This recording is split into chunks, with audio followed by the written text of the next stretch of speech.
Good afternoon. This is Akashvani and I am Abhishek Mukhopadhyay with the Midday News.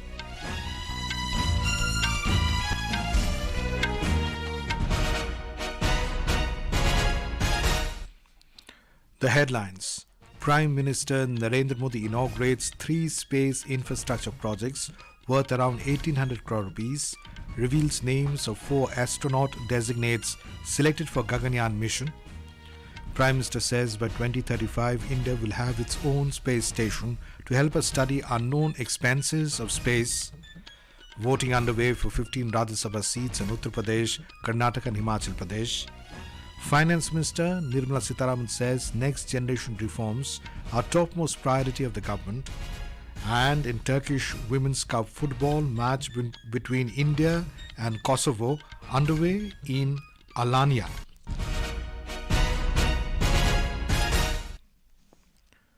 Prime Minister Narendra Modi today visited the Vikram Sarabhai Space Centre VSSC in Thiruvananthapuram, Kerala and inaugurated three important space infrastructure projects worth over 1800 crore rupees. These projects include the PSLV integration facility at the Satish Dhawan Space Centre Sriharikota, the new semi-cryogenics integrated engine and stage test facility at ISRO Propulsion Complex at Mahendragiri and Trisonic Wind Tunnel at VSSC Thiruvananthapuram.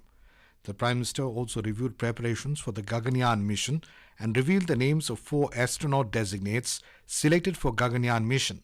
They are Group Captain Prashant Balakrishnan Nayar, Group Captain Ajit Krishnan, Group Captain Angad Pratap and Wing Commander Subhanshu Shukla. The Prime Minister also bestowed astronaut wings to the astronaut designates. The Gaganyaan mission is India's first human space flight program for which extensive preparations are underway at various ISRO centers. अब Vikram Sarabhai space centre में हम सभी एक और ऐतिहासिक सफर के साक्षी बन रहे हैं। देश पहली बार अपने 4 गगनयान यात्रियों से परिचित हुआ। ये 140 करोड़ एस्पिरेशंस को स्पेस में ले जाने वाली 4 शक्तियां हैं। Speaking on the occasion, the Prime Minister said by 2035, India will have its space station in space that will help us study the unknown expanses of space. He said in this period of Amrit Kal, Indian astronauts will land on the surface of the moon on a rocket. 2035 तक अंतरिक्ष में भारत का अपना space station होगा जो हमें space के अज्ञात विस्तार को जानने में मदद करेगा। इतना ही नहीं, इसी अमृत काल में भारत का एस्ट्रोनॉट भारत के अपने रॉकेट से चंद्रमा पर भी उतरकर दिखाएगा। Mr. Modi, accompanied by Kerala Governor Arif Muhammad Khan, Chief Minister Pinarayi Vijayan and Union Minister V. Muralidharan also took a walkthrough of the exhibition of the various ISRO projects showcased at VSSC. Later, Mr. Modi addressed the public event of the conclusion ceremony of the Padyatra organized by the BJP state unit in Thiruvananthapuram. 2019 में केरला में BJP को लेकर जो आशा जगी थी वो 2024 में विश्वास में बदलती नजर आ रही है। 2019 में केरला ने बीजेपी एनडीए को डबल डिजिट में वोट दिया था। 2024 में केरला डबल डिजिट में सीट देने का मन बना रहा है। Prime Minister Narendra Modi will begin his 2-day visit to Tamil Nadu this afternoon. On the first leg of his visit to the state, he is scheduled to address a massive public meeting at Tirupur arranged by the state BJP unit. State President K. Annamalai will be completing his yatra at the venue of the public meeting at Pala Dam. The Prime Minister will address a gathering from a lotus-shaped dais where arrangements have been made to seat 5 lakh people. Later in the evening, the Prime Minister will inaugurate the TVS Open Mobility Platform and the TVS Mobility CII Centre of Excellence at Madurai. Voting is underway for 15 Rajya Sabha seats in Uttar Pradesh, Karnataka and Himachal Pradesh. Voting is taking place for 10 seats in Uttar Pradesh, 4 in Karnataka and 1 in Himachal Pradesh. The polling began at 9 a.m. and will continue till 4 p.m. Counting of votes will be taken up at 5 p.m. today itself. 41 of the 56 candidates have been elected to the upper house of Parliament unopposed. BJP National President J.P. Nadda, Railway Minister Ashwini Vaishnav and former Congress President Sonia Gandhi are among 41 candidates who have been elected to the Rajya Sabha unopposed. Information and Broadcasting Minister Anurag Singh Thakur has urged every citizen to join the Mera Pehla Vote Desh Ke Liye campaign and encourage young voters to exercise their democratic right in the upcoming elections. Referring to the clarion call of Prime Minister Narendra Modi, Mr. Thakur shared the anthem of the campaign in a social media post. He called upon everyone to take the campaign forward in their own ways and styles.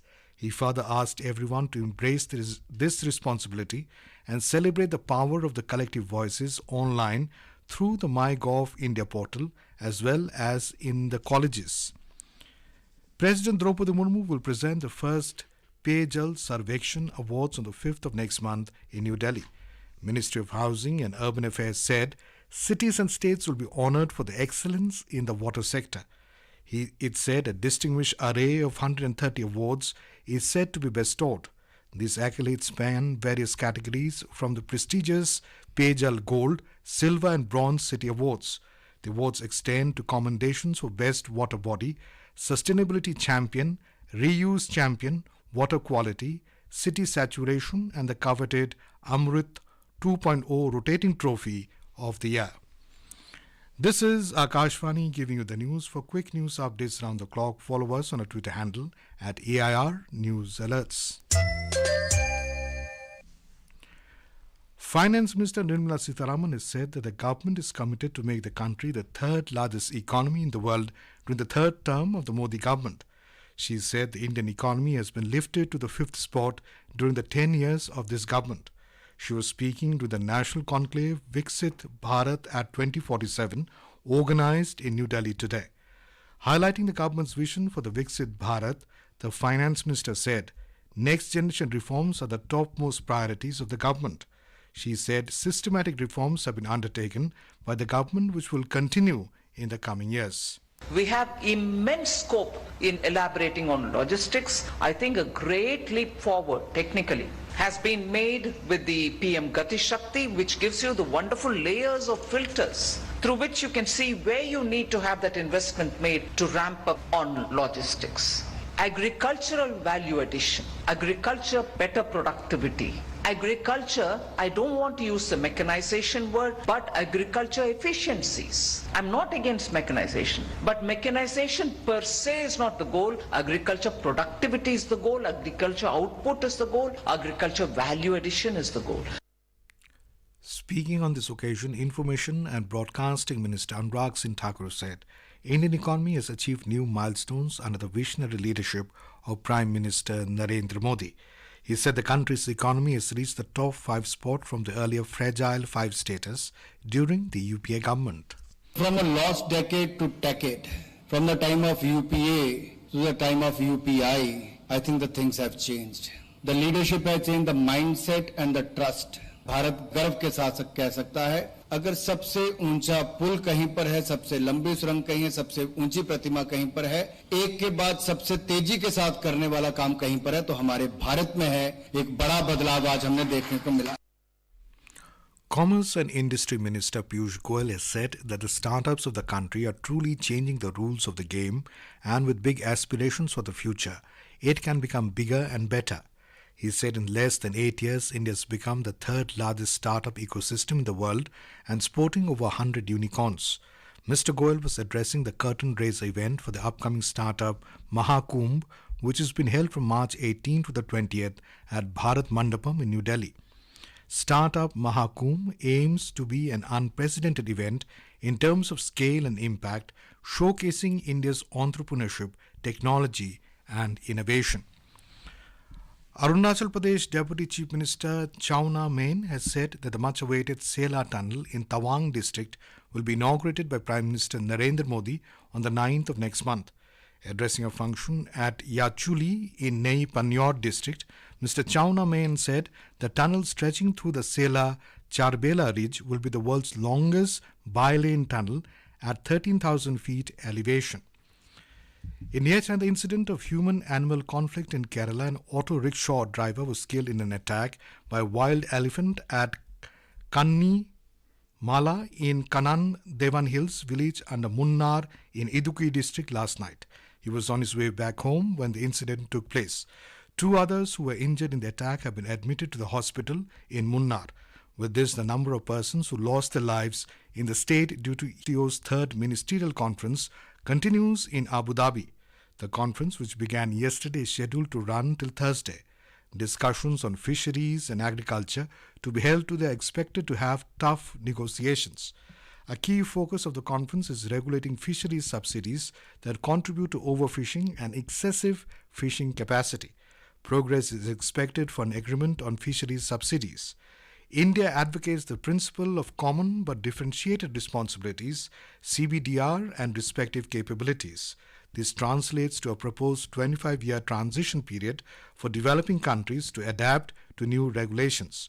India also pushes for stronger commitments to sustainable fishing practices alongside this transition period. New Zealand is all set to repeal the world's first law banning tobacco sales for future generations. The new coalition government elected in October 2023 confirmed the repeal as a matter of urgency, enabling it to scrap the law without seeking public comment. Even after the researchers and campaigners warned of the risk that people could die as a result, the new government is moving ahead with their decision. Light to moderate drizzle has been observed at various places in North India, including Delhi, Uttar Pradesh and Haryana, during the wee hours today. The Meteorological Department has forecast an active western disturbance likely to affect the western Himalayan region tomorrow and adjoining plains from the March 1st to expected over this region till March 3rd. The Met Department also predicts a fresh spell of rainfall accompanied by thunderstorms, hailstorms and lightning likely over central India today. On to sports. In Turkish Women's Cup football, the match between India and Kosovo is underway at the Gold City Sports Complex in Alanya, Turkey. A victory in this match will fetch India the first ever international title outside the South Asian region. Kosovo leads the points table based on goal difference, while India stands second. Given the standings of the two teams in the competition, today's match has assumed the importance of a virtual final. In Delhi Open Tennis, India's Siddharth Vishwakarma will face Italian Samuel Vincent Ragheri today in the men's singles round of 32. The match is scheduled to begin at the Delhi Lawn Tennis Association complex at 4:20 p.m. Siddharth defeated French player Dan Added in the qualifying round yesterday. In the men's doubles pre-quarters, Indian duo of Parth Agarwal and Siddharth Rawat faced a defeat at the hands of Japanese pair Kaito Yusugi and Toshihide Matsui by 2-6, 1-6. In Women's Premier League cricket, Royal Challengers Bangalore will face Gujarat Giants at the M. Chinnaswamy Stadium in Bangalore this evening. The match will start at 7:30 p.m. Prime Minister Narendra Modi has wished speedy recovery and good health to cricketer Mohammad Shami, who underwent a heel operation on his Achilles tendon. And now, before we end the bulletin, the headlines once again. Prime Minister Narendra Modi inaugurates 3 space infrastructure projects worth around 1,800 crore rupees, reveals names of 4 astronaut-designates selected for Gaganyaan mission. Prime Minister says by 2035, India will have its own space station to help us study unknown expanses of space. Voting underway for 15 Rajya Sabha seats in Uttar Pradesh, Karnataka and Himachal Pradesh. Finance Minister Nirmala Sitharaman says next generation reforms are topmost priority of the government. And in Turkish Women's Cup football, match between India and Kosovo underway in Alanya. And with that we end the midday news.